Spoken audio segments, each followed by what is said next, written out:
அதுக்கு வெள்ளாடு சொல்லுச்சாம், நான் சொல்ற யோசனையே நீங்க செஞ்சீங்கன்னா நல்லா வேலை செய்யாம நிம்மதியா சாப்பிட்டுக்கிட்டு இந்த இடத்துல இருக்கலாம் அப்படின்னு சொல்லுச்சுங்களாம். நீங்க வேலை செய்யற நேரத்துல கீழே விழுந்துருங்க, ரொம்ப லேசா தான் உங்களுக்கு அடிபடும். அந்த மாதிரி அடிபட்ட உடனே விவசாயி உங்களை வேலை வாங்க மாட்டாரு. இந்த மாதிரி நீங்க பண்ணீங்கன்னா வரப்போற நாட்கள்ல வேலை செய்யாமே நிம்மதியா ஓய்வு எடுக்கலாம் அப்படின்னு இந்த வெள்ளாடு சொல்லுச்சுங்களாம். இந்த வெள்ளாடு தனக்கு தப்பான அறிவுரையை சொல்லுதுன்னு தெரியாத கழுதை வெள்ளாடு சொன்ன மாதிரி கீழே விழுந்துருச்சுங்களாம். கால் முட்டி உடஞ்சிருச்சுங்களாம். அதுக்கு அதால நடக்கவே முடியலையாம்.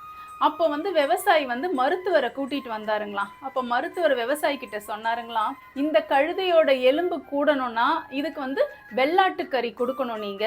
அப்போ சீக்கிரமாவே இந்த கழுதையோடைய எலும்பு கூடிடும், கழுதை பழையபடி உங்க வேலையெல்லாம் செய்ய ஆரம்பிக்கும் அப்படின்னு மருத்துவர் சொல்லிட்டு போயிட்டாருங்களாம். மருத்துவர் சொன்னதை கேட்ட விவசாயி வெள்ளாட்டை ஒரு பார்வை பார்த்தாருங்களாம்.